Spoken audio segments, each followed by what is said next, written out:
You're not fat breathing already, are you? No. Honestly, I never know until I'm editing. Because, like, you were working hard back there, and I was just sitting watching because it's nothing I can do. Why are you going to bring up the fat breathing? Because you bring it up to me, like, every other day. It was really bad on the last episode editing through. It was really, really bad. I don't know what it is. I don't know if it's fat breathing, but, like, when I'm editing the video, it does sound like I'm dying, for sure. It is kind of my fault. I'm the one that keeps encouraging you to eat fast food. Like, last time we recorded a podcast, I said, how does Popeyes sound? Oh, yeah, we got Popeyes, yeah. I mean, that was once. But I've been trying to eat better, but I'm still fat, so it's okay. I'd rather be fat and then lose weight than be in my position. I've been trying to gain weight for 7 years, and nothing has really worked out for me. You will. I have a buddy who is kind of your same build, and he didn't start, how do I say, like looking like an adult until he was like 30. Thank you. Yeah. Well, I mean, yeah, that's good. When you said I had a unique voice earlier, I was like, oh, that's really nice, and that's a compliment. I was like, maybe it's because I'm still a child. Yeah, probably. So how you been? It's been a while. It's been a minute. It's been a long time just because of busyness, equipment things. Me moving. The person that lent me their camera took it back, so I had to get a new one. It's good. It's good because now he's more prone to use it for other stuff that is kind of being absolved into Glad Friends, so it's good. I've been trying to get him back to streaming. I don't know how much I'll be able to twist his arm to do that because he is a busy guy, but as busy as I am, you know, like he works a 40-plus hour job week and, or a 40-plus hour week job. I don't know why I said that backwards. But yeah, we're doing the new music Twitch thing, seeing how that goes every Thursday. First stream was a disaster. I know. Yeah. It collapsed and I went, well, I guess I'm going to bed. And I tuned out, but yeah, it's all well, right. It was definitely like a practice run, you know. It was starting from 0 followers. No one knew about it except for the people in the Discord. So it was fine, but this one will be a little bit better. I think we're going to spend some more time actually working on different things while streaming, like doing the alerts and stuff, but like it will still be live while doing it. And then eventually the music will become the forefront. It is cool. It was just like PC issues, like audio engineering stuff, like using DAWs while streaming. It's just not easy because you're having to like lie to your computer basically, you know, so it's a lot of work around. I need to open up with an apology to anyone that watches this podcast and watches me stream because I have been absent for now 4 streams because I'm in the process of moving and it has gotten in the way severely. That's understandable. By the time this comes out, all those problems will be resolved and I'll look like a fucking idiot. By the time this comes out, you had been streaming for like 2 years. Probably. Yeah, knowing my rate. It's okay. How do you feel streaming's going now that you're, at least 10 plus streams in now? Yeah, definitely more than 10. But yeah, it feels good. I have fun doing it, and I wish I could do it more than I am, especially right now with me moving and how in the way that is. Because it wouldn't be that big of a deal if I was just having to move, but I had to like repair and paint the whole place as well. So it's like I was going to work at like 6:30 in the morning. I'd get off at around noon because they don't work me, you know, a full 8 hours in the day. And then I immediately would spend the next probably 10 hours of the rest of the day just repairing and painting. And now I'm moving furniture and I'm actually moving in. So I'd get home and I would lay down and I would close my eyes and I'd reopen them and it's 6:30 the next day for me to go back into work. Shut off, turn it back on. It's just awful. Today's actually been the first like relative day off that I've had. I haven't had work and I'm not doing anything with the apartment today. Despite my better judgment, I'm not doing anything today because take a break. Yeah, I just need to take a break. Yeah. But it's coming together. It's going to suck for a short period of time. Yeah. But then it's going to be better. I'm probably not going to even be immediately streaming once I get into the new place because I don't have any internet for probably another 2 weeks because I keep wall after wall I'm running into, but it's okay. Because by the time it gets there, it'll be gravy. Gonna be using a different camera. Gonna have better internet connection because I'm not gonna have anyone else fucking with my internet. Then you're gonna be hardwired. I'm gonna be hardwired. Yes. No one stream with Wi-Fi, please, for the love of God. Yeah, best advice. Don't stream with Wi-Fi like how I have been for 2 months. Yeah. Twitch just can't handle it. Your computer can handle it, but Twitch can't handle the variable bitrate. That's the whole issue. So, just creates difficulty for people. Armored Core. I'm curious how it's going to be like received because I do think there is definitely Souls elements in Armored Core 6 because they'd be silly not to incorporate them. Like I've seen gameplay now, plenty of it, where it definitely looks Souls type, like with the dodging and stuff. It's very The skill ceiling is high, but I don't think people are ready. Like people who have just played Soulsborne games, I don't know if they're ready for something like Armored Core. So when the big Souls like element that I think is related to it that I'm seeing, I mean, the dodging I think is there, but the dodge system that's in Armored Core I think was always there in all the previous ones. They've just adapted it to be a little bit more Soulsy. So like in the original games, you just kind of walk to the side and you have like a dash ability, but it wasn't really all that in depth. But in this new one, you have a whole sliding, so you're like ice skating across the entire arena and you're like double dashing and double jumping. I think that's a little bit more like they're leaning into the dodge element from Dark Souls, but then like they're cranking it up to 11. Yeah. But the other one that I think is much bigger and much more glaring is that with the actual customization, when you look at Dark Souls, you have all your skills, and then next to it, you have all of the stats that it scales with. You have all of the stats that where they're current, and then a number of where they go from there, and then you have a list of other stats on the far right that's just like random stats that may or may not be affected by whatever you're changing with equipment or your level and you're putting points in, right? That system almost exactly is being put in Armored Core 6. It just looks more technological instead of medieval. And I think that's cool, because I feel like I'm looking at a spreadsheet and documents and I feel like I'm going to be a pilot. I'm looking at it and I'm going, all right, I need to be fast. I need to be fast as fuck. So I'm going to paint this thing blue. Increases speed. Yeah, because, color equals speed. You know that. Blue's lighter than red. We all know this. It's definitely a lot more RPG-y, like with the stats than it ever has been. Armored Core has always been like, stat-oriented, but not as stat-heavy as Armored Core 6, which is good, because that's what's going to make it feel more like at home. It has like a rock, paper, scissors element to it, too. Like a certain enemy has a certain armor type, or like if it's like there's one enemy in one of the levels that's like all of like energy armor, so you can't just like shoot them with a gun. You have to have some kind of energy based weapon, and you always have one. I think like your character's always given at least one. Oh yeah, well you have like never 8 weapon slots. Yeah, you're never left stranded. It's not like, I mean, you are at certain points where it's like it's really gonna suck for you. It's gonna take you 20 minutes to complete this level that took that guy 18 seconds because he just had different legs. Like you'll definitely be left in those kind of situations, but the game never takes and goes, you're fucked, and that's not in the it's going to be hard. It's you're literally not going to be able to do it. Sorry. Yeah, well, it is mission-based. So I think a lot of people don't know what that means because they haven't played. I'm thinking about the people who have never played an Armored Core game. It is mission-based. Yes, these levels are sprawling. They're big, but it is mission-based. So before the mission, you get to set up your loadout and then you go. So what I'm assuming is going to happen is that the checkpoints are going to be near, far, and wide. I think that sometimes what's going to fuck you up is you're going to have to start the whole mission over because you're going to have to like reset your loadout. That's actually the cool system. The checkpoints on the longer levels, there's like 2 kind of level systems. There's levels that have like single objectives, and then there's levels that are really, really long that you're seeing like basically an entire Elden Ring map's equivalent, and they have multiple objectives with one key end goal. And the checkpoints, if you die, when you go to load checkpoint, it gives you the opportunity to load that checkpoint doing none of the prior stuff because it's already done, and you get to change your loadout. Oh, okay, perfect. That's awesome. I didn't see any of that yet, so but that's good. But you immediately lose the S rank. There's a ranking system. If you die, you lose it anyways, but if you want to keep that S rank, but you also want to change your loadout, you have to restart the What does the level. S rank give you? You get like increased money. It's like a score thing. Okay. So like if you were to complete a level and you got a D, it's like you beat it, you got the lowest reward, but you beat it. But if you got an A, then you're going to get extra points for it.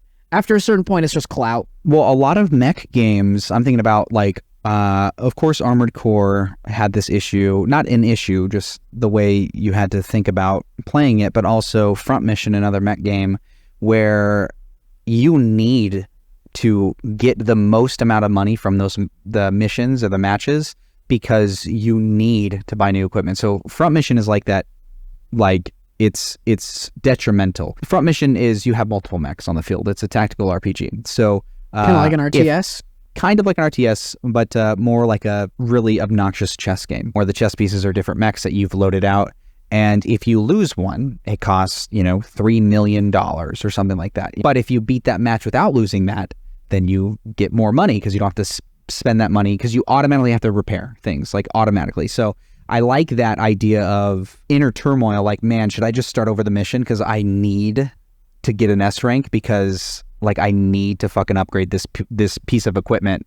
Otherwise I'm fucked. Like you're saving up for something and then you get a D rank and then you're down, 2 million credits. You're like, fuck. I love that. They want that kind of inner turmoil for AC6, but they also know that if it's to the extent that it was in the prior it was rough in the prior ones, that it's going to push away all new fans. Old fans are going to come in and they're going to love it regardless, because if you're a fan, it's definitely a good catering.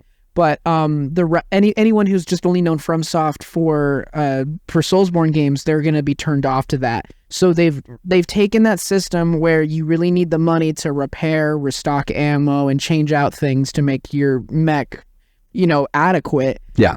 They've taken that and they've dumbed it down a little bit. In the old Armored Core games, you could go into debt. You can't go into debt anymore. When you sold parts in the older games, you only sold it for like a fraction of the cost of what you would be able to purchase it for. Now in this one, depending on how you obtained the part, when you go to sell it, it will sell for the exact price that you bought it for. Oh, that's weird. So there's a lot of systems that they did to make it easier. So like I can definitely see someone in the position that's like, oh, I got to repair my mech. Ah, fuck, I don't have enough money. Wait a minute. I have all these laser weapons that I will never touch again. Sell. And now they have more money than they know what to do with for the rest of the game. Apparently, the lead director did say that he wants that element in there still. So they're considering of changing that at some point in the future for maybe a future, like a DLC or a future Armored Core game or something. Just to keep the ball rolling with that kind of difficulty. There's an arena mode, which is pretty cool. Like PvP?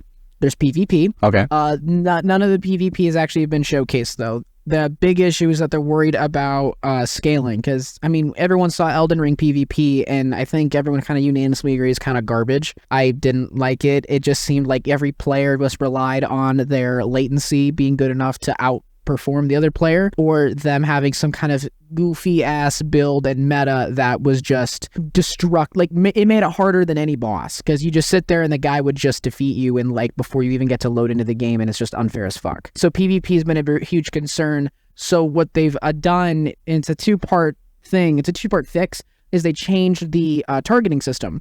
So it's not like in the original AC games where you just had to have the reticle on the guy. The reticle locks on, and there's two different reticle lock-on types or variants that would change how you play and how you get to look around and maneuver. One of them, it auto locks and gives you free space to look around. Yeah. And if you're out of the zone, which is like original AC. It's original AC. So it gives you the ability to look around and you can get away from there to go somewhere else. So that's really good for multiple enemies, but then it takes your thumb away from using the X, Y, A, B, or triangle, square. Takes your thumb away from there, and you can't use claw because the bumpers and the triggers are having to be in constant use. So you can't go do the claw maneuver unless you can hold your controller with your fucking pinky. So that's supposed to help PvP because it's supposed to encourage players to use different methods. But then the other thing, the game's a lot more dodge oriented, so it's based on players having to move creatively, and that was adding verticality with the flying maneuvers that were kind of in the original Armored Core games. They just weren't as sophisticated as they are today. The new ones, you're just a fucking Superman. You just fly away whenever you want, and that's supposed to really change the dynamic of combat as well, PvP and PvE. But which I'm super excited for. I've never played an Armored Core game. I've seen them plenty of times. I just never had the interest. They're not great. The allure of Armored Core was never gameplay. It was nerds that liked customizing robots. That's what it was. There was some Armored Cores that were decent and fun, but it was never like world-class gameplay. Never. I think Armored Core 6 will be the first time where it actually feels great to play a mech game, honestly.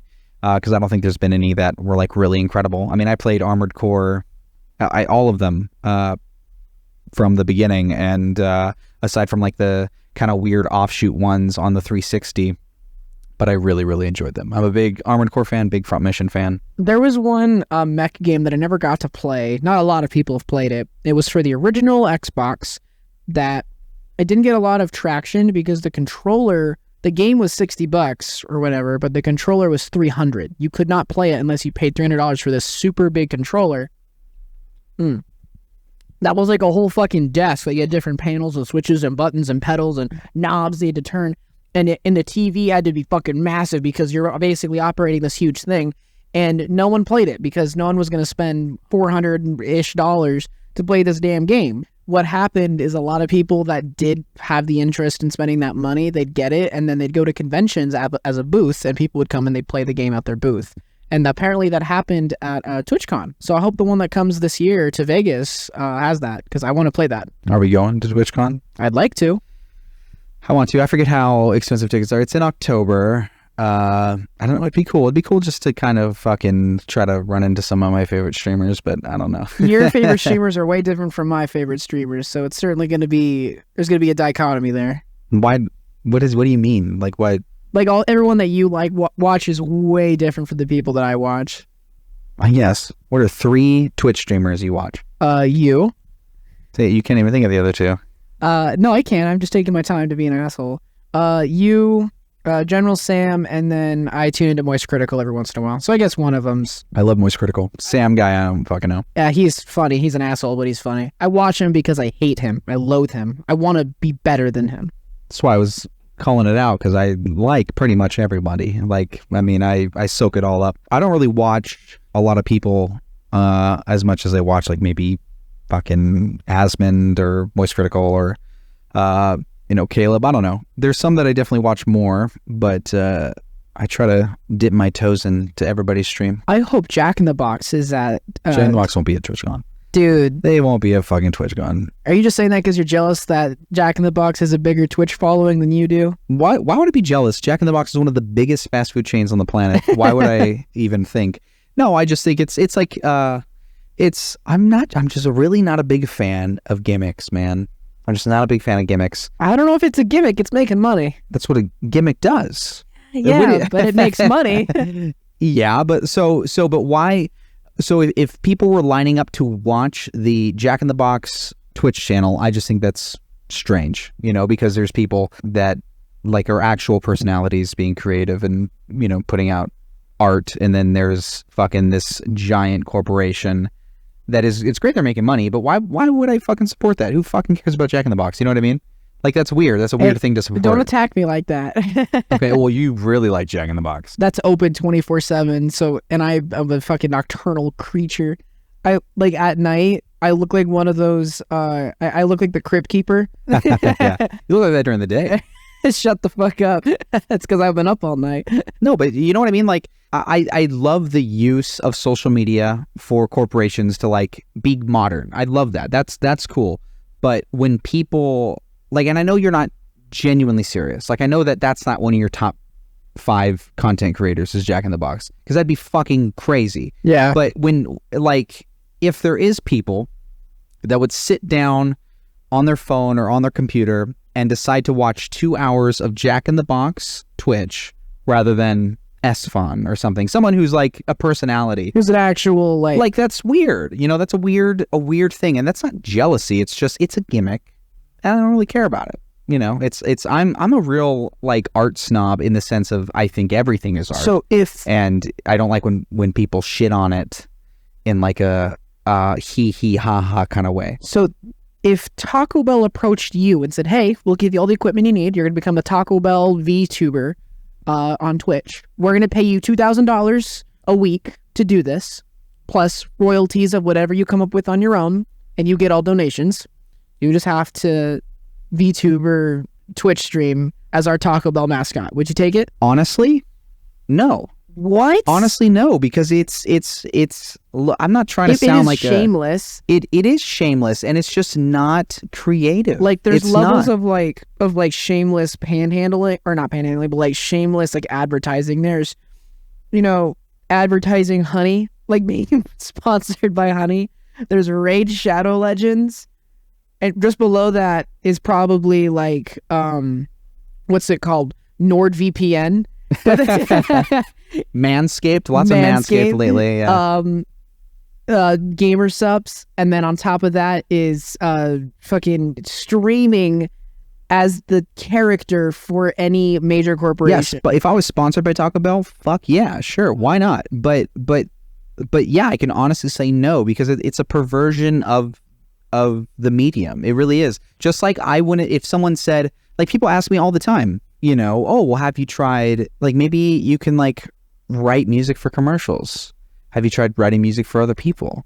Have you tried doing this or that? Have you tried editing other people's videos? Have you tried, like, cool. I love that I can do those things. I can fucking write a great song for somebody else, but I don't want to because I want to express myself. It's not so much about money because I don't really give a fuck. I like security and I would love to be given money to like do something silly, but would I be edified from it? Absolutely not. So no, I wouldn't want to be a VTuber for fucking Taco Bell and replace my passions with that, because it's truncated. It's I'm sure there'd be a giant fucking list of things I'm not allowed to do. I wouldn't even call it shameless. It's fucking stupid is what it is. It's stupid. And like the people that are running these social medias for these big corporations, I think it's great, but I hope that they are also doing other things, because like they're creative people. And if that's all they have going for them, like I really am existential. Like if I were to die tomorrow, did I do something cool? Like I live my life like that. And did I leave any sliver of my character behind? It's actually like a huge like belief is that the only reason humans are worried about death is because they want something to make them immortal regardless. Like we've immortalized so many people. Taylor Swift, if she died, she'd be in history books for 1,000 years. Like she'd be remembered forever. She'd be considered alive as far as her popularity goes. And that's like a huge thing, is humanity's like one thing is death, so they want to immortalize themselves in history. And I might not be in textbooks right now. If I were to die tomorrow, I might not be in textbooks, but I would linger. I would linger a little bit, and I take pride in that. And it's because whether someone has listened to my music in the past, if I fucking croaked, my streams might go up a little bit. People might listen to those records a little bit more for a few months. They'll get tired of it eventually. But like I have put my art out there and people can absorb it after I pass. And all I want is to continue to add to that pile so that, my art kind of lingers around. The guy, I think there's like, was it Chadwick Boseman or something like that? The dude who played Black Panther? His Instagram. Boseman. Huh? Boseman. His Instagram following shot up like 4 million followers like within 24 hours after his death. And everyone's like, what the fuck, dude? It's kind of weird. It's a good example. He is like I fucking love him. Him and David Bowie have very similar stories. Really? David Bowie and Chadwick Boseman are both people that kept their cancer under wraps. David Bowie had cancer? I thought he died of old age. Yeah. So David Bowie, I think he died before I was born. I think that's probably why. No, he died a few years ago. Fuck off. He died at the age of I think 71. He died a few years ago, and he had released a song after a while. It was a good long while since the last David Bowie record. And it was a song, I think the record was called Black Star, but the song could have been called Black Star, I forget, but a bonkers video. One of the best music videos ever. So strange, bizarre. And the music was so good, so good. And I was like, man, this guy's fucking old and he still has it. This is so good. Black Star being my favorite David Bowie record. And I'm a big David Bowie fan. Just very modern, and he really, the people he worked with, he's always been known for working with people that are current. Like he wants to seek people out and be like, you're going to work with me, we're going to make a record. And he's done that his whole career. But released this single, and I was like, man, so fucking good. So excited for this record that just got announced. And he releases the record, releases the second video single, Lazarus, dies the next day of cancer that no one fucking knew about. Wow. And the video Lazarus was about him dying. The video is very visceral, very strange. He's a very strange person. But I gathered that. The end of the video, he's like shaking, he's kind of convulsing, and he's kind of like, he's dressed super weird, and he kind of like enters this cabinet, and the cabinet doors close. And then that was the last we heard from David Bowie, was that video. And I think that's so fucking cool. Okay, the only person that knew about his cancer was his wife. And he just told his wife, don't tell anybody. Like, I want this to be how I go out. And I think that's so cool, man, because it was such a good record and it is immortalized. And David Bowie fans were probably also shocked by that and devastated, of course.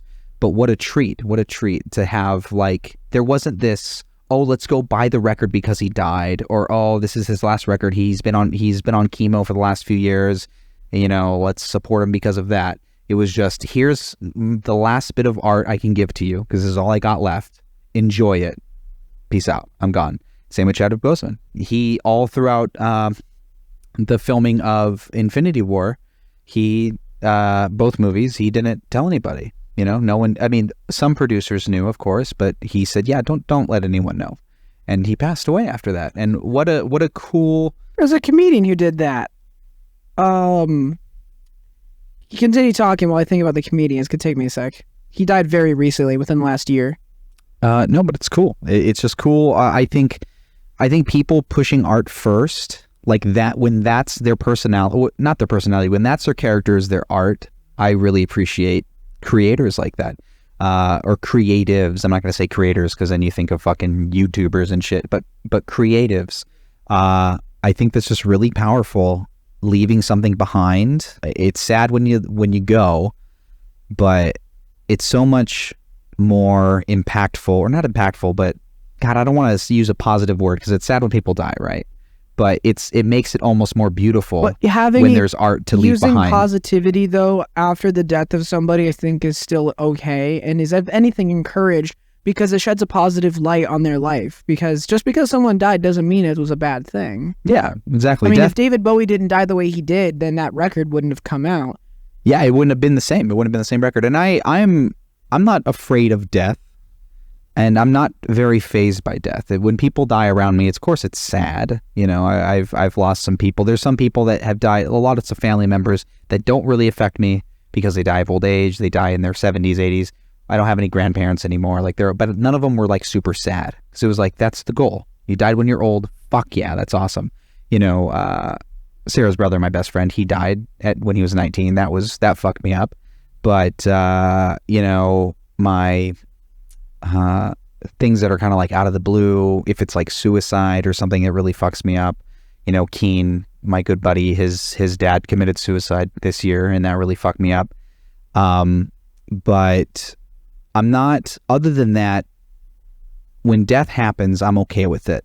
Yeah. If it's in the correct context. If it's something that was like suicide, that's not the right context for death. It should never be the context of death. No, of course. It's just, I don't know. I think it can be a really beautiful thing if you have things to leave behind. Yeah. But if you spend your entire life VTubing for Taco Bell, I feel like you're not leaving any art behind. And that's why I'm so passionate about telling people, like, fucking create.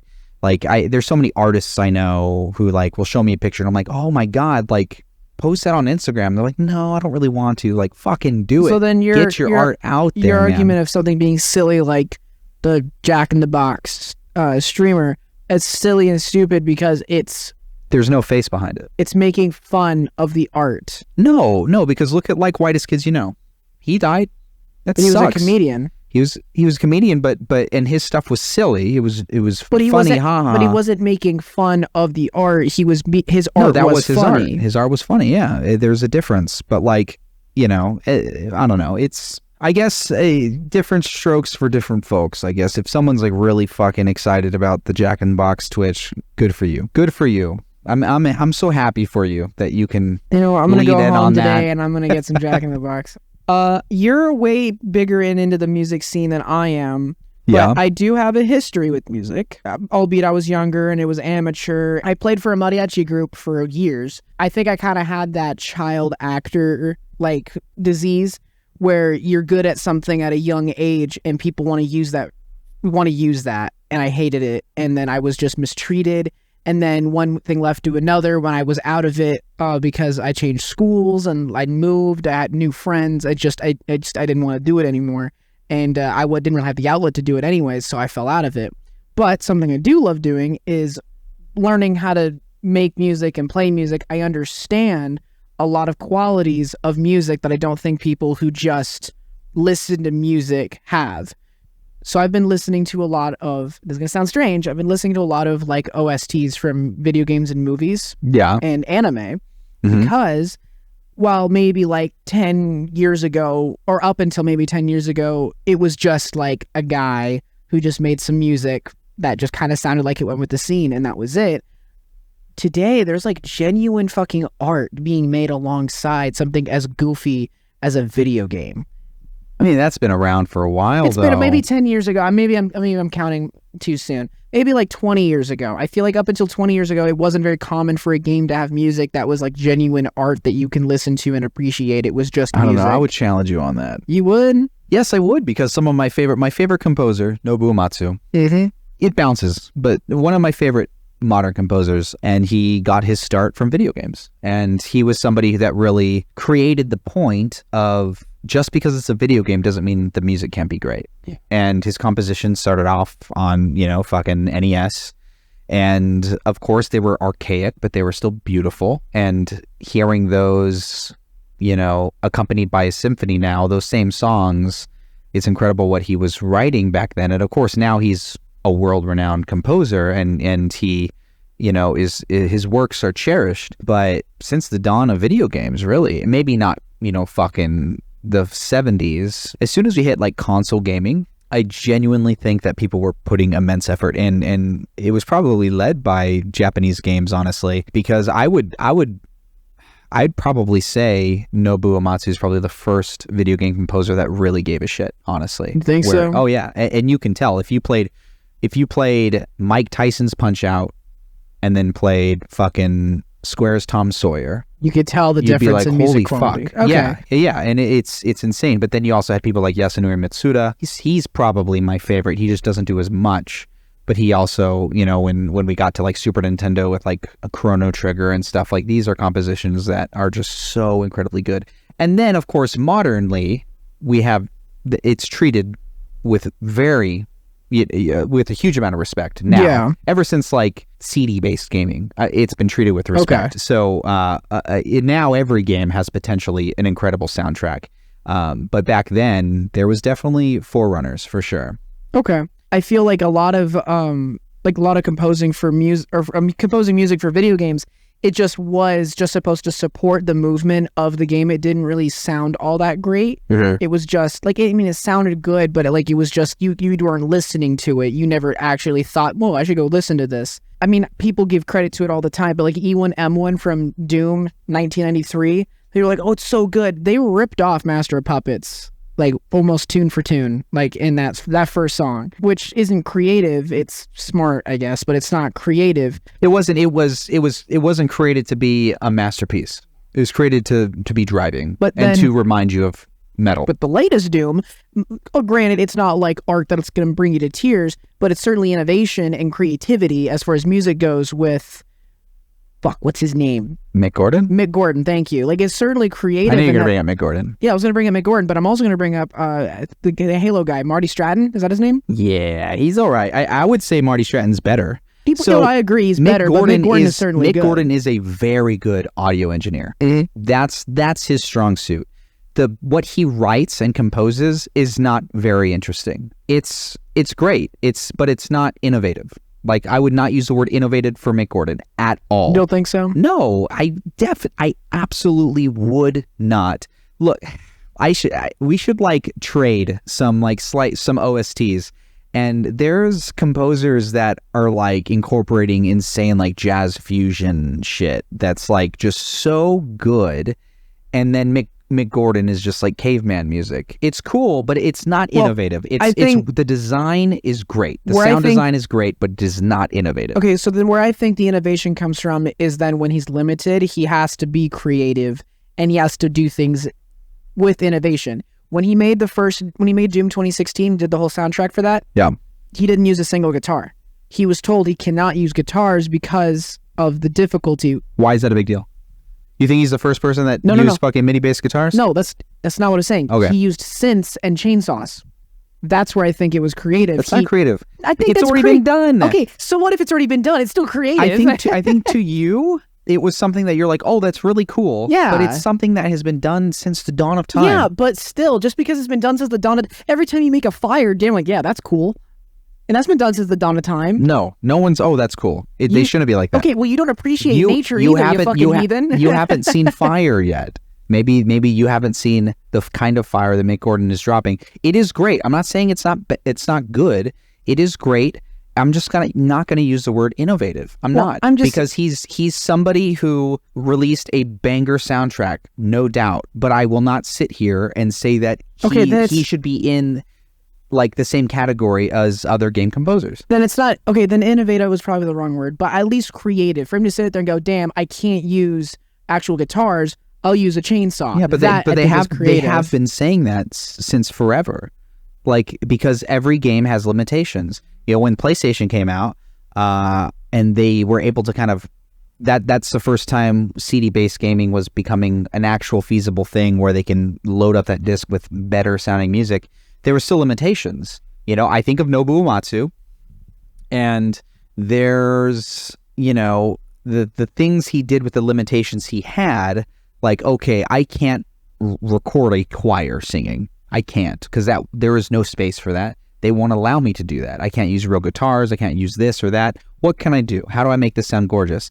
And if you can like transpose old like Super Nintendo games, okay, transpose the sounds they have into modern sounds, and they would blow your mind. How the fuck were they writing these things with the small amount of tools they had? It's incredible. So Mick Gordon, and you can ask Mick Gordon, he'd be like, yeah, I mean, I am hugely influenced by this guy, this guy, this guy, this guy, this guy. They're the ones that gave me that idea. Well, it's still cool. It is creative, but I think it's unfair to, it's like saying, like, what's an example of like a modern cover song you like, but you didn't know that there's another version of it? A lot of people make that mistake with "Hurt" by Johnny Cash. He did not make that. Yeah. Oh, yeah. "Hurt" by Johnny Cash. Well, that's probably not.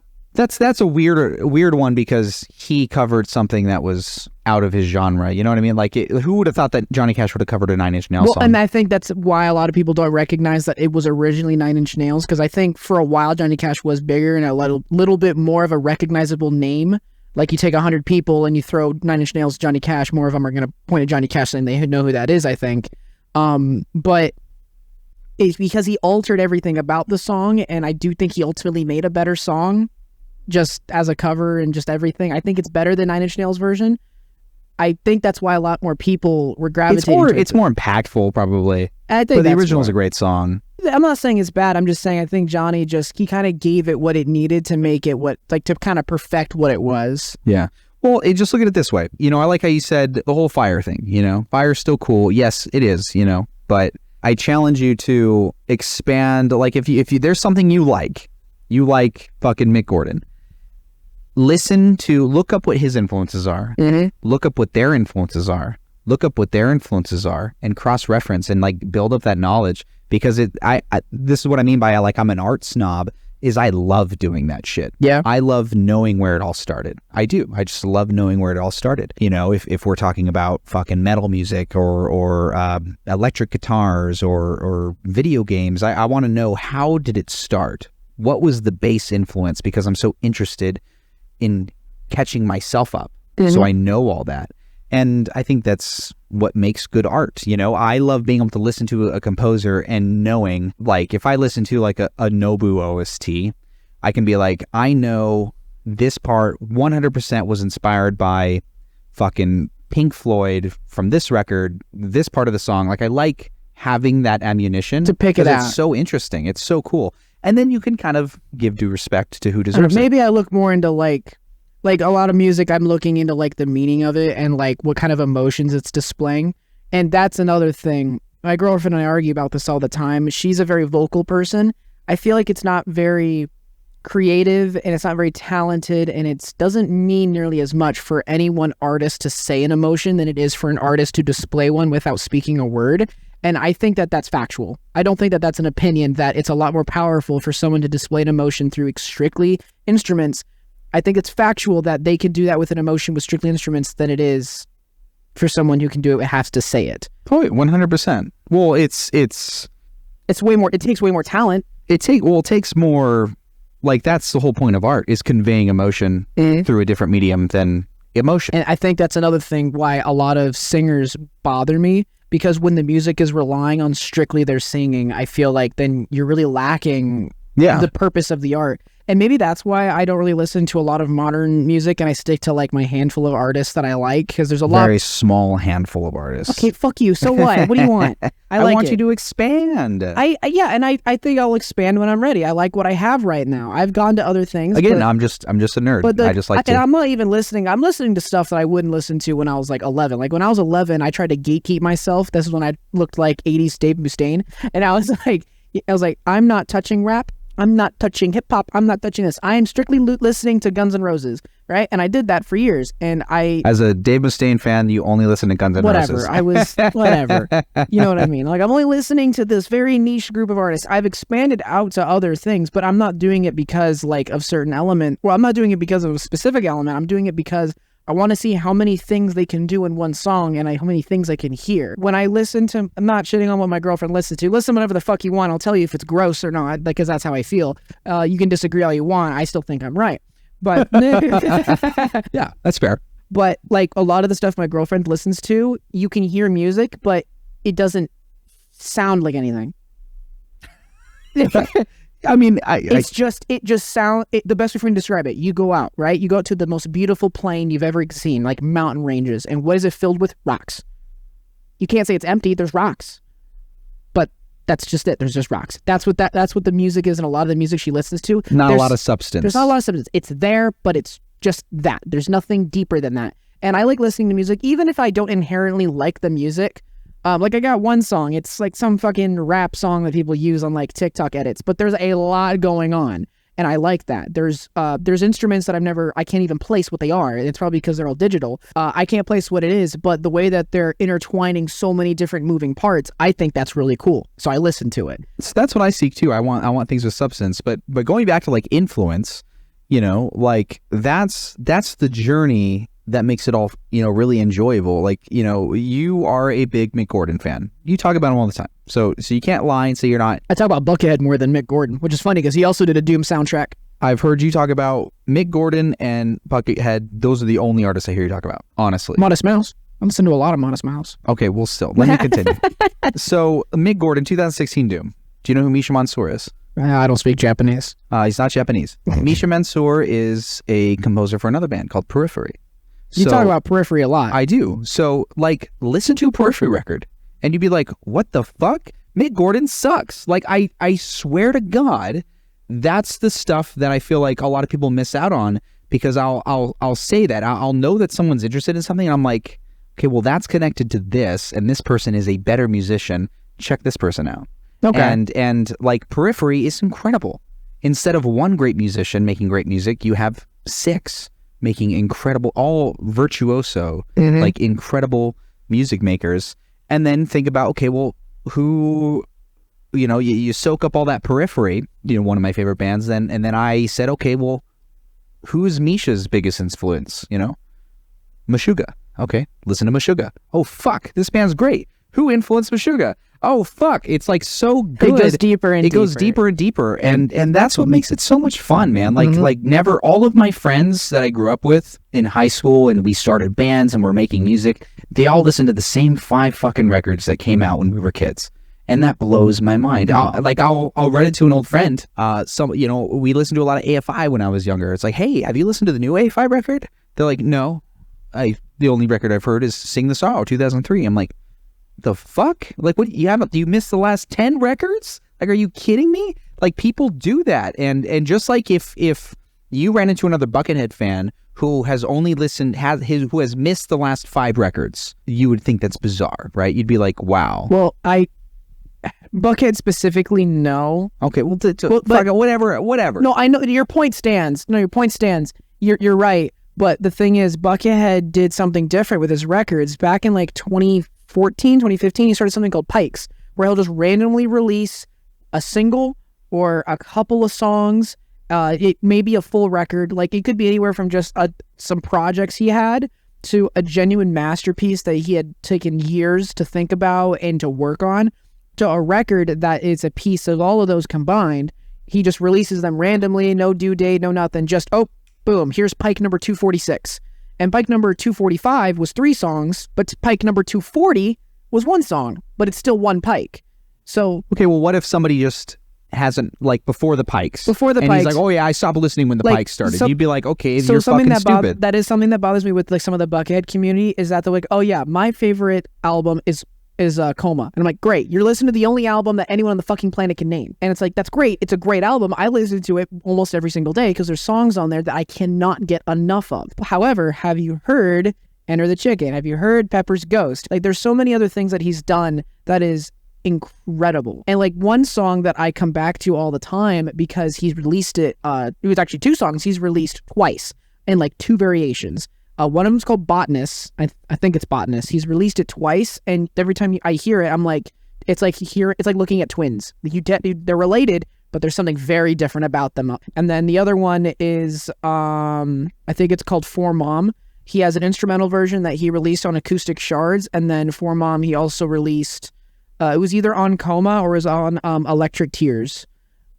Also very different songs because when it was on Acoustic Shards, that's when he was still just sitting on a couch with his Yamaha guitar, just this sounds good, and played it. And I think that one's better because that's when it was just raw right there being recorded on a fucking whatever, and that was cool. Shit like that I think is also. So your really passion there, you are passionate about his art. cool. Yes. So you're passionate about his art.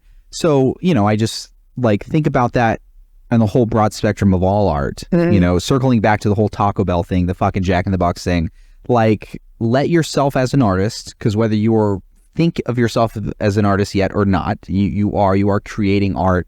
If you're diving into social media, like give that respect to other artists. Yeah. Really, that's my favorite thing to do is to do deep dive on every artist I can get my hands on, whether it's music, social media, fucking whatever, film, just like respect it. Segueing from respect to artists, on covers of songs, I have a couple of different opinions about covering a song.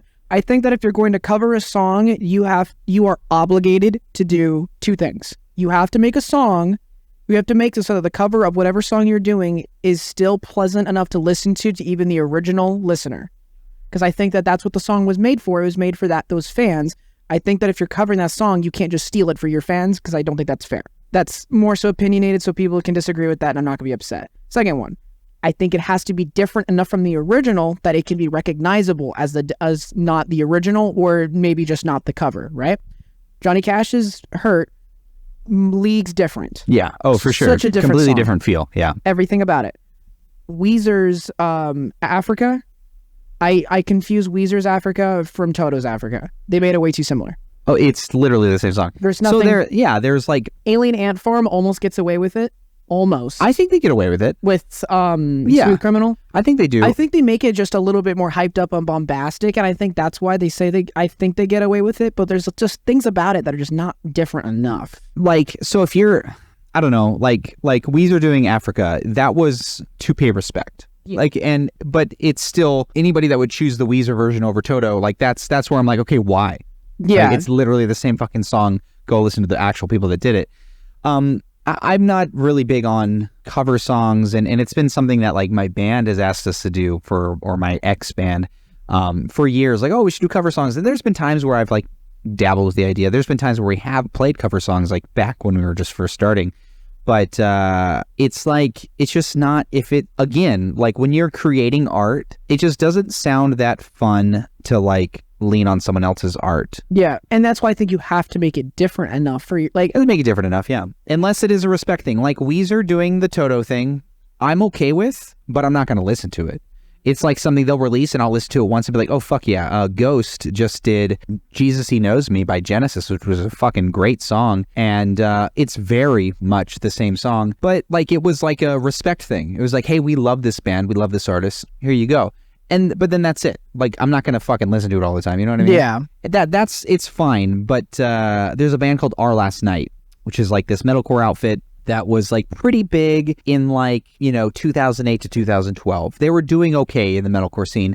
Kind of started dipping off, and now they just release cover songs, like metal songs of pop songs, which is fine. But that's like their whole personality now. And it's kind of like fucking like a joke to me. Like I think there has been some bangers like, you know, where you don't think you want to hear it in a metal version. You're like, oh, this is actually pretty sick. Yeah. But that's all they are now. And they do that because it makes money. They do that because it gets some YouTube views. It's like, where's the fucking art in that? Like I get genuinely annoyed. Something, you seem the type, so this might be offensive to you, but somebody who I fucking hate and you probably love, Weird Al. I don't love him. I do think he's funny. God, he's not fucking funny, dude. He's not. He's a fucking joke. What I do like about him... I think that's the point. He's a joke. No, I mean, a joke in a fucking mean way. But I do like that his movie is absurd. Like, Daniel Radcliffe playing Weird Al, but, like, it's a biopic that's just a complete fucking lie, I think is genius. I think that's great. Well, I think but the point of his music is, like, I don't like, that's a gimmick. That's a gimmick. Like, you're literally taking the same nuance, like the same chord structure, the same notes, the same everything, just changing the lyrics to be stupid. Like, I fucking hate it, dude. I know you hate that. Hate it. Maybe I value it because of rose-tinted glasses, excuse me. I'm going to fuck that up all the time. But I think that his art is what I'm going to use, the word I'm going to use, because he's still making something. Yeah. Is that, my grandma hated a lot of the music I was listening to, and so she wanted to relate to me in some way, shape, or form, or had songs she liked that I didn't listen to that wanted to relate to me. And Weird Al happened to have a version that was funny. So she'd introduce it to me as Weird Al, and I'd be like, oh, that's funny, because I'm a kid listening to Fat or I'm Fat instead of I'm Bad. And I'm like, that's funny. It's a fat guy in a costume singing about how he's fat because I was fucking 9, right? But then when I heard I'm Bad, when I was like a little older, I was like, wait a minute, this is kind of cool. So it's kind of like, I don't know. It's kind of like I was being pre-medicated before I got addicted, you know? Yeah, that's fine. But I know people who have told me that Weird Al is their favorite musical artist. Yeah, and they're it fucking lying, blows my mind. I don't think Weird Al is his that way. I don't think Weird Al is Weird Al's favorite music artist. I don't think he sits down and goes, I make great shit. I think he kind of recognizes what he's doing is not original and is not exactly all. And I don't think he feels edified by it. I don't. If he's a genuine musician, I don't know if he has shit on the side that he does. I genuinely don't. I don't know about this guy. But there's no way that he sits down at the end of the day and says, yep, I feel good about this. Like, he probably feels good about the money, sure. But like, if you're not passionate about, and you can be passionate about making some people laugh. Like, I like comedians and stuff, and that's fine. And I think that's the point. He doesn't give a shit if he's making art or not. It's the fact that people are laughing and still listening is the reason for it. I think that's his logic. I'm so incredibly biased. So like, my opinion does not matter in this because I'm just ragefully biased. I know. Just fucking hate the guy. It's a perversion for me. Watch Weird Al watch this and send you an email saying he wants to be your first guest. I don't fucking care. But I don't care about that guy at all. Parody is just not for me. It's just Did you ever listen to those Minecraft parodies in like 2012, 2013? No. They're funny. I remember as a kid, that was again like microdosing on a drug before you get addicted because you didn't get the whole thing. Listening to like various Minecraft parodies that were just related to playing. What is listening to Minecraft parody? What does that mean? So people would take... What is a Minecraft parody? I'm about to explain that. Oh, okay. People would take genuine songs, just any song in existence. And then trade out the lyrics for Minecraft lyrics? Trade out the lyrics for Minecraft stuff, yeah. And then it'd have a whole animated fucking video in Minecraft or it looks like it's in Minecraft or something like that. That was a huge thing. Yeah, but you were like 9. Exactly. Yeah, so fucking who cares? I don't know. Like, as long as people grow out of that, you know? Like, it's just, I'm not a big fan of parody. I know you aren't. Because, like, why not just write a fucking banger Minecraft song? Like use your fucking talent to write your own goddamn music. I think that's all I'm saying. I wrote a song about the struggles of the Water Temple in Legend of Zelda: Ocarina of Time. And it was the only time I've ever, like, me and my buddy had, this would sound weird because you kind of know my band names, but I had a band called the Violent 816. This is before Violent 1003. Was this after, before Giants? This is during. And it was just video game music. We wrote, and we had 2 songs. We had a Sonic the Hedgehog song and a Zelda song. And they were funny lyrics. And it was fun, but they were all originals, like fucking, like, great banger songs. It wasn't parody. It was like still like created from our brains. I just think it's weird when you take something, fucking spit on it, smear it around, redraw something on top of it and be like, yep, art. Fucking more like fart. You are gatekeeping talent and success you have yet to achieve. I am not gatekeeping anything. I just think that if you, it's again, back to the fucking Taco Bell thing. If you're not creating your own art and you're living underneath someone else's fucking hard work, fuck you. That's all I'm saying. Fucking source. Where's the source material? Give respect to them, please and thank you. One of my favorite covers is, it's not one I genuinely will sit down and listen to, but around Halloween, you listen to silly music. Everyone does. You listen to music that you may not listen to throughout the rest of the year. Around Halloween, Buckethead did a song he paired with Bootsy Collins, and they did a cover of Monster Mash. But they rewrote the entire thing from the ground up. Same lyrics. It's I think it's actually still Bootsy Collins, and he's just being fucking strange. It's got one of the wildest guitar solos that I've heard from Buckethead in a while at that point in time when I heard it. And it's got probably one of the most powerful choruses I've ever heard. It's like a genuine song. It's just the fact that it's Monster Mash makes you feel just a little bit guilty. So it has a new chorus? It doesn't have the Monster Mash chorus? It's the Monster Mash chorus, but they rewrote so it sounds completely different. Most powerful choruses you've ever heard. Monster Mash. I'm going to listen to this after the stream or after the fucking podcast and be angry with you. It's all, I don't know. I think it was just creative and they went, hey, let's take this fucking classic that 9-year-olds listen to and let's rewrite it so adults can go, hold on a second. I think that's the point. Is that you stop yourself. The adults that listen to Monster Mash when it first released are not alive. They're fucking dead. No, I know. But like, this is a song that you slam on the brakes and you're like, wait a minute, what is this? And you're listening, you're like, that's fucking Monster Mash. You're like, and that's one of the things I love about some covers is that you listen to it and you're like, wait a minute, I think that's cool. Yeah, if it's a respect thing, like the Weezer situation, that's fine. Yeah. Or that is like a recreation thing, Hurt like a recreation thing. I love that. That's fine because, you know, even sampling other artists, it's huge in hip hop. People sample sampling is where I start to have an issue because then artists will sample another artist above or below. It doesn't matter. Usually artists will always punch above their belt. I think at artists that even if they're less popular, they're more talented. My prime example, and people can put me on the stake and burn me if they want for this one, but when Kanye West... I knew this name was going Daft up. Punk, yeah. Okay, yeah. That was somebody not just punching above their belt, but climbing a ladder and like still having to reach up. And it bothers me. I told Amanda, I said, hey, can you play Harder, Better, Faster, Stronger by Daft Punk? I kind of just want to listen to it on the ride home today. And she goes, yeah, sure. And she goes, I thought you didn't like Kanye West. And I go, what the fuck are you talking about? And she goes, what do you mean? I'm like, Daft Punk, Harder, Better, Faster, Stronger. And she goes, okay. She goes to Daft Punk. She goes, oh, is it this one? Get Lucky? I'm like, no. Fucking listen, okay? What do you mean? What do you mean? What do you mean? That bothers me.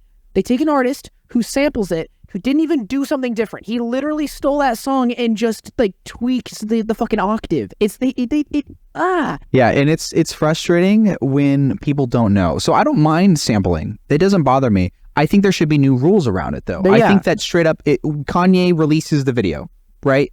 I think in the fucking description should be sampled from, there you go, fucking listen to the source material. Because I enjoy it, because I'll hear something and I'll be like, oh, that's from this, that's cool. Mm-hmm. But as long as respect is given, and there is times where it's a little bit too much. Kanye, a little bit too much. There's a lot that people just don't know, and it's just, that's the bummer, is the people aren't getting the respect they deserve. I'll hear songs all the time and I'll be like, oh wow, this is where that was sampled from. That's so crazy. And it's just a bummer, but I'm okay with it as long as people respect it. And you know, Kanye has such a platform. That'd be awesome if that was what he did, was like, hey, this is where I sampled this. Make sure to check out the original as well. And maybe he did do that to some capacity, and it was just not enough people listened, and so it's not even his fault, or he just wasn't quite loud enough. But that genuinely kills me when people are like, oh, is that this song by this person? The Kanye West thing, at least the Daft Punk is big enough and recent enough to where it doesn't happen as often. No, not at all. But there is people that straight up do not know where these sounds are sampled from, and that's really disrespectful. Something that I've been enjoying, it's been on my TikTok feed, and I don't even know where it started. And I say that all the time, but this one, I genuinely have no idea where I got music stuff. Like, it's always there, but it's like evolving. Now I'm getting a third party, right? So someone who didn't even make any of these songs and they're combining, and they're not even making music, they're just sampling music. They're taking other artists and making a whole new song. It's like this one guy, it's something as simple as he just takes all the instrumentals of it's that Linkin Park song, In the End, and he just delayed it by like 10 measures, and it sounds like not a completely different song, but he changed it so it's a totally different piece of listenable material, and that's cool. But this other guy, it might even actually be the same guy, he took 3 totally different artists making 3 completely different songs and combined them into something new and unique. He took Linkin Park, he took Slipknot, and he took Eminem. And it works. And I like that kind of stuff. Even if you don't like any one of those 3 artists that's in this combination, seeing where the relations in music where there might not even be any correlating relation other than it's still in the same tempo is intelligent and is also creative. Oh yeah. I love that. Cool. I'm not a big EDM fan. Not that we're talking about EDM here, but I think it takes a lot of effort to mash things up like that, and you see a lot of it in the EDM world with like remixes and stuff. I think it takes not necessarily more talent, but more creativity. Yeah, creativity. Because you're not allowed to make anything. You just have to find where this puzzle piece fits. Yeah, and that's really cool. I like that. But as long as you're paying respect to the source material, that's it. And as long as I think the world would be a better place if people took the time to learn about art a little bit more. It's the only human trait, us being able to create, that sets us apart from animals, and people shit on it, man. It's like the only thing that makes us interesting, and people treat it like it's not very important. That's technically the plot of Atomic Heart. They wanted humanity to expand on the finer arts of life, literally being art. So they made robots to do all the dirty work. Yeah, and that's what it's going to end up being. Eventually, labor is going to be autonomous, and only the creatives will be the ones leading the pack, like for real. No. If you think of, this was a very strange... if the corporations don't find a way to fuck us first. Yeah. It's a strange, like if we are thinking about like, racism, not so long ago, even still to this day, obviously it's still... rears its ugly mug here and there, but that was one of the only things that kind of saved some cultures from that kind of lifestyle, is because they were creative and they were creating art. And you think about you're talking about like the Harlem music scene, is that what kind of referring to? Yeah. I mean, not just like the Black community, but that was, if you see a lot of people of color in the past, of many different races, and because they almost had that safety net because they were in the creative culture, and then everyone else got shat on. I feel like that's what's going to happen eventually, where only creatives will be treated with respect, and then the people that like if they're missing that, it's like that's like going to be there's to be creativity racism. I think of this weird dystopian future where the caveman jobs don't exist anymore. You have to deliver something to humanity, otherwise you're nobody, and that's scary to think about, because I mean, you can kind of do that right now. Like, what are you doing to like be creative, to give something? And I'm piggybacking off of your streaming to be on this podcast. Yeah, but like let that hold a little bit of weight. Like, create. I'm like such a nerd with that. Like, I want everyone to like fucking do something creative, because it helps your mental health, helps your well-being.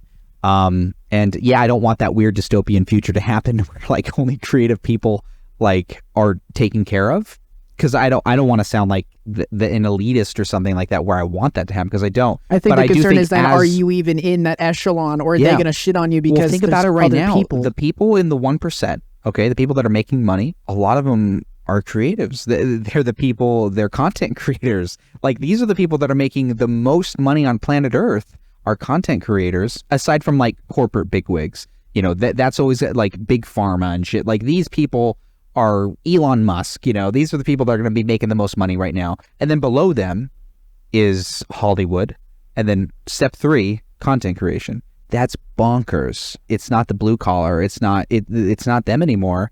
And it used to be, and that's gonna, there is artists in that realm, architects and stuff like that, and engineers. Of course, these people always have a place, but what happens as you trickle down the line? What do you have to one day everything will be automated that's in the service industry. There's already robots that are delivering your food and giving you your check. And it's like, okay, well, what's next? So we're already like dangerously close to that, to where young people thankfully are picking up on that. And there is nothing else but being creative. Like content creation, that's what it is. And that's like such a huge market, the market of marketing. That's what they're doing basically. And having so much pedestal to offer up for sale to other big companies. So it's just really interesting. It's obviously, I don't want it to be a negative thing, but I hope that everybody eventually latches onto something they're passionate about and creates something because of it. My creative passion for a long time was music, as you know, but even before then, and it continues into this day. And I think it's something like everyone, I don't want to say that everyone has like a genuine thing that they will always be good at and they will always be bad at. And whatever they're good at is just, stick to your strong suits. Don't ever get out of your comfort zone. I'm not saying that. Yeah. But I'm saying that I think everyone does have like a genuine, like innate born with talent that they're just, whether they latch on to that talent quickly after in the learning phase, or they don't really even have a learning phase, or just already there. And for mine was writing. I love to write, and I've gotten, for a long time, nothing but compliments on everything I wrote. And for a long time, I wanted to be an author. I wanted to be a journalist. I wanted to be a video game writer and a writer for movies and screenplays. And every day I wake up, I got ideas that I'm writing down in books. And I have journal upon journal upon journal of hundreds of ideas probably that I've collected, thrown away, read through, rewritten. I've written like sequels on how do I expand. In my mind, I'm not like writing a sequel to publish. I'm writing a sequel to expand on an idea. I'm like working a muscle and other ideas I want to publish, right? And I think the reason that I never want to, I'm self-conscious about a lot of the stuff that I write. And it's not even self-conscious for the purpose that someone's going to judge. It's that someone's going to bother me on why they think I can do it better, and I don't give a fuck. I wrote it. I don't give a fuck how you think I could have written it better. If that's the case, you go fucking write it. That's a weird mentality. It's a weird mentality, but here's the thing. That's my creative purpose. I don't sit down and write a book with someone else because that's not my idea anymore. And that's why I enjoy writing so much, because it's my idea that no one gets to interrupt, and I can just put it on paper. It's the one thing I can have that's an individual thing that's mine that no one else can claim. So when I hear other people, like friends that I have that are in the writing, and they tell me how to do something better, I go, great, you go fucking do that. Yeah. I like the way I did this. That's fair. And I have that mentality as well. But imagine having that mentality. So I believe nothing's innate. There is things that are innate slightly, maybe an innate interest, maybe an innate willingness to give it a shot, but talent, not fucking innate, dog. So imagine if I had that mentality with music and I kept it to myself, let no one else consume my art, and I thought it was great, cool, but there's nothing edifying about that. Your art has to be consumed by other people before you can get good at anything. You have to have someone tell you, well, this fucking sucks, before you get good at it. I go over with people, like I'll show it to somebody and I'll say, hey, what do you think of this? And I accept their criticism because I'm asking for it. But when someone else looks at it, like coincidentally, and they have a comment on it, it pisses me off. Because it's like, you're judging something I'm not even fucking done yet. What are you doing? Yeah, well, that's always going to happen. But we've talked about this before in the past. The art does not belong to the artist. It doesn't. That's the great thing about it. Someone can tell me, your music fucking sucks, and they could write it better. They could not write it better. A lot of times it's people that don't even know how to hold a fucking instrument, and they're telling me that they don't like it, and it's like, okay, it doesn't belong to me. It doesn't fucking matter. That's the whole shtick. So I talk to people all the time that are closeted artists, fantastic artists, and you might be a closeted artist with immense writing capability, but unless you're letting other people consume it, look at I don't know, I can't really, using Buckethead as an example, like he gives every sliver of his art to be consumed, which is great, and people might like it, they might not like it, but it's there, it's immortalized for the most part. And I think everyone should do that. If they're just like doodling and they're great at it and they think they're great at it, fucking check, put it out. See if it's great. You have all these people, like, I know a lot of it's fucking scripted and stuff, but like American Idol, they're like, oh yeah, my mom says I'm a great singer. It's like, okay, well, you're going to fucking put out your art and people are going to consume it and they might think it's awful. Chances are it is awful because you never got that feedback, never got that criticism. And I think of the songs I wrote when I was 13 and the songs I'm writing now as a 33-year-old. Yeah. Very different. It's good for someone to tell you what you need to work on. It's not always easy to hear, but I think that's why art is so cool, because if you think your shit doesn't stink, it probably does. Yeah. So, any final thoughts? Be creative or you're going to die in the future. Be creative or you will be detained and held in some kind of weird fucking FEMA camp for non-creatives. You're going to be flogged every day by artists who, I don't know, are good at flogging. Yeah. And so watch my stream and buy my underwear. I'm selling it on the side. Hey!